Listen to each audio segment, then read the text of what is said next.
And then these are our victims for today. Right now I'm just going to get all my victims stacked up in a nice little pile while I throw stuff on the ground. And then we've got two more long work. So we've got a handful of boards to get sanded. I'm going to go ahead and put a new disc on because that disc is just hosed. Pad, disc, whatever. And I've got more, a brand new set of 8. Yeah, that's we never.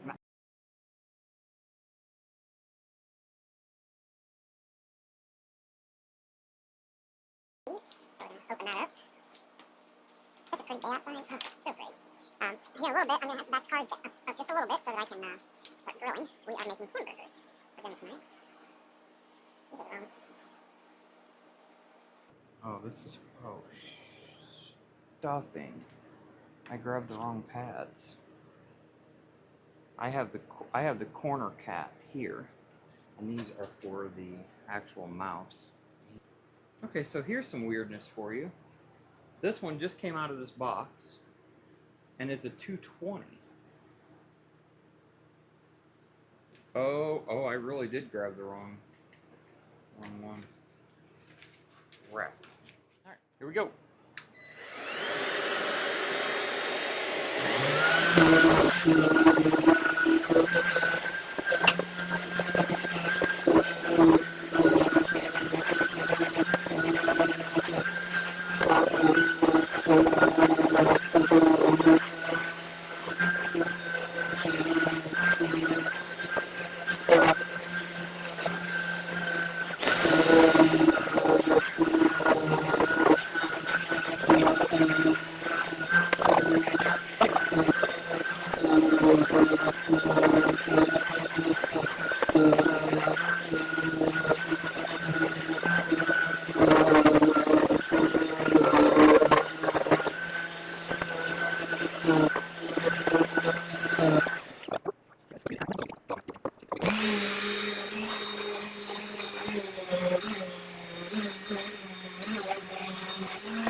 Okay, and that is that. I'm pretty happy with that now.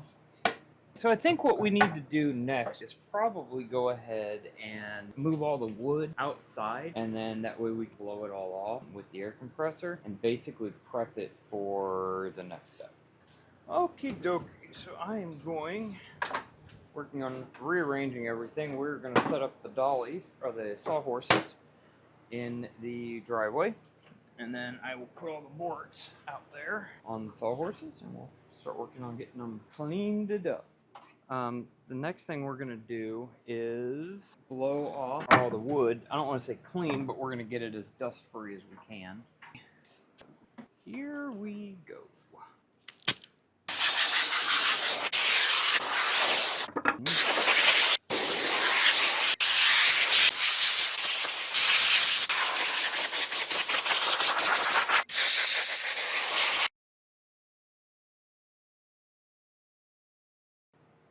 Welcome back.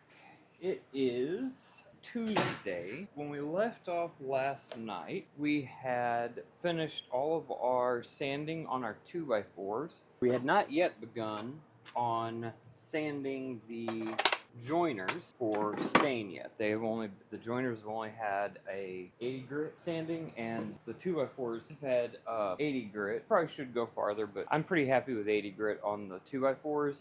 And the joiners have all been done in just 40 grit. So we're going to go ahead and go over all of the joiners today. I think I'm going to do 220. And I might do a quick pass of 120 and then a quick pass of 220. Kind of see where we land, but the idea here is finish getting the wood prepped for staining. This is everything we're going to do today, or we're going to try to do today anyway. I still have to figure out how I'm going to cut these guys out. I'm still not entirely sure I do know that I can at least get the first 4 cut out, so I don't know. I'm gonna have to figure something out with that. Pads, all I've got is 220s apparently, so I guess we're using 220 today. So here we go, see where we end up.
Okay, I have no idea when my laptop decided to stop recording, but that's not relevant.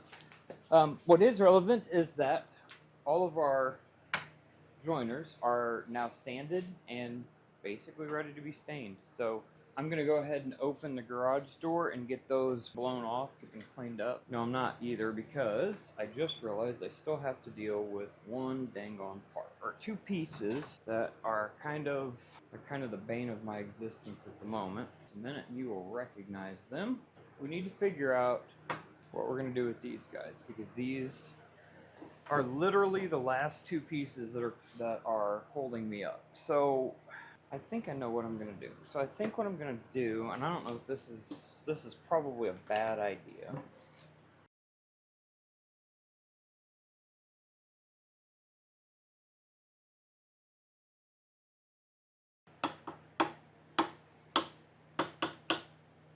Actually, you know what? Let's just get the jigsaw. Let's just set the jigsaw up and see what we can do with the jigsaw. Maybe I'm just, borrowing trouble. My wife says I do that a lot. So let's just set up the saw. Get the saw set up and see. Now the problem, if you remember, is once you go to, like, on these far end ones, when you go to flip the part, you can't turn it. So let me see. I'm gonna look at a couple things real quick. I want to look and see if, yeah. So these blades have little teeth on them, or little notches on the end. Blades have these little notches. You can't. Not that you can see it. But there's see the little notches, and that's what the saw grabs onto. Which is just slightly unfortunate, because the blades I bought don't have that. I have smaller blades and I have skip tooth blades, but I don't have the one type of blade I need. So I'm going to look in the book here real quick. Aha! I'm glad I decided to look at the book. I just learned something. So, according to the Ryobi manual, the user's manual, I know, I'm a boy, I'm not supposed to read this. However, let's get smart, boys. According to the book, it says a pair of clamps are included for using blades with plain ends and store on top of the support. So, In our baggie of goodies that came with the saw, we got a couple of things. We got a T-handled wrench, we got a regular Allen, and we got an extra blade. And interestingly enough, this extra blade does not have anything on the end. So, which is exactly the same as my Olsen blades that I just bought. They don't have anything on the end. Now, the other thing that was in the bag, as indicated by the owner's mangler, is a set of clamps.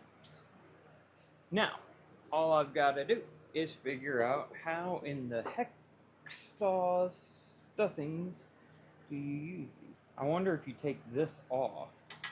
Okay, I'm gonna do the smart thing. I'm gonna read. Hang on, just a second. Let me read.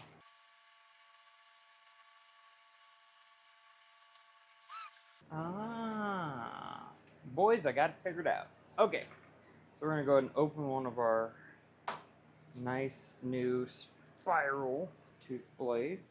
I will show you what we're gonna do. Okay, so we're gonna take one blade and just lay that there, and I'm gonna put the others back in the package they came with, or they came in rather. Okay, and I'm gonna set all of our tools and everything to the side, because when we turn this thing on, it's a bouncy girl. She's a bouncer girl.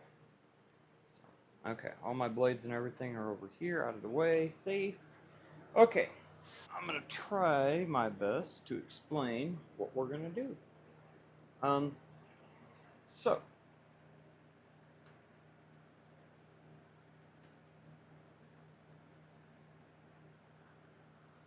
the saw came with these two blade holders. So according to the manual, I'm going to need my other Allen wrench. So according to the owner's manual, what you do is you take your blade and you put it into the holder, right? So we're going to go ahead and put the blade. Now I'm guessing you want it centered in the hole, and then you clamp it down. That's going to be a fun pain in the butt. I guess it doesn't matter if it's super centered, but I kind of want it a little bit. So I've got it in there, and I've got, I don't know if you can see it or not, but the blade is kind of sticking up out of the top just a little bit. That's kind of how I want it. And I think, so what I'm going to do is I'm going to take this off for now, and then we're going to put the other half, basically do the same operation twice. We're going to put this through here. Again, I've just got the blade sticking just out of the top. Okay, and now I'm going to put this through the blade. Okay, now on the bottom side, there's another hook just like this. So we're going to reach down under, and we're going to hook the clamp onto the bottom hook.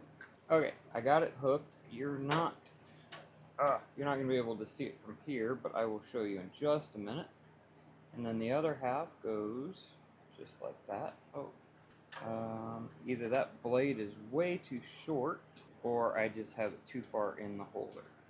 Not entirely sure which. I don't think that's going to work. So I'm going to make some adjustments, but essentially that's how you do it. So now what I've got to do is just, I think I need to back the blade out of the holder just a little bit so that it's a little bit longer.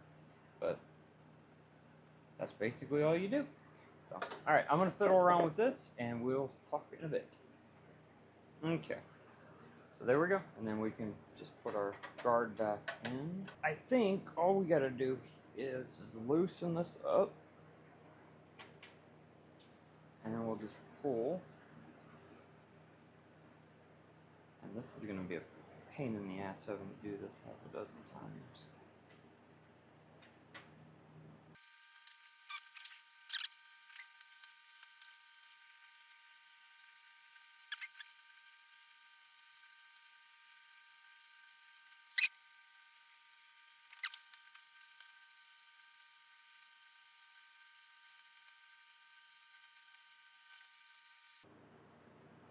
Okay, I don't think this is gonna work out very well, but we're gonna give it a go and see what happens. Um, this setup is incredibly time consuming. We may go back to the drilling idea. I don't know just yet. We'll see. So we're gonna give this a try and see how it goes.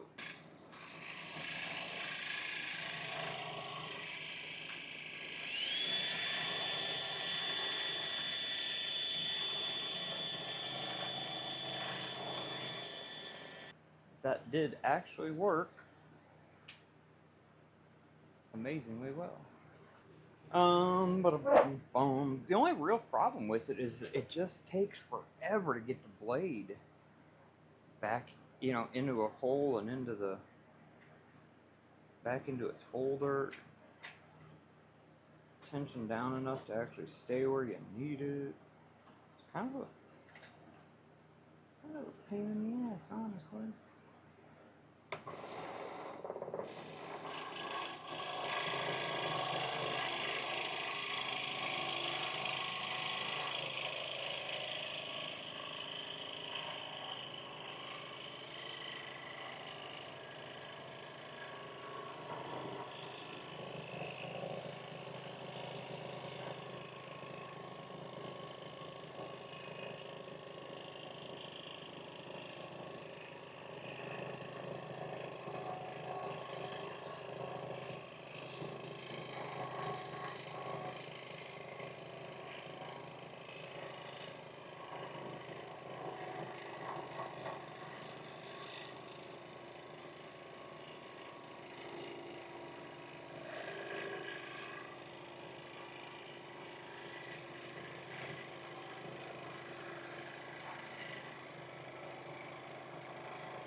It's also good whereby that building very practical.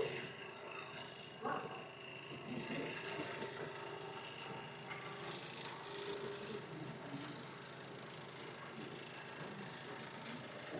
Alrighty, that is the second one all cut out and ready to go.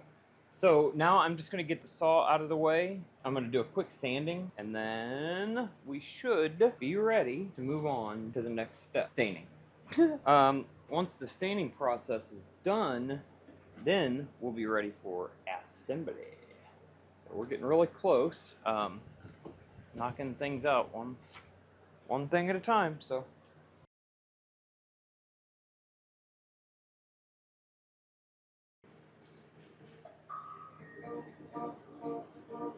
alrighty. Alrighty then. I am pretty happy with the way those turned out, and I believe we are now really ready for staining. This came out pretty good, I think. I am pretty confident that we are now ready to start the process of staining. I do still need to hit pretty much everything on the table with compressed air to make sure get most of the sanding debris off of it. So I'm probably going to do that next, but It is date night. So, I'm gonna wrap it up here, and when we get back, maybe this evening, I will get get everything moved out. I'll probably just move the table outside, and then we'll get everything blown off, and we'll start staining. Alrighty, thank you for watching, and we'll see you on the next one.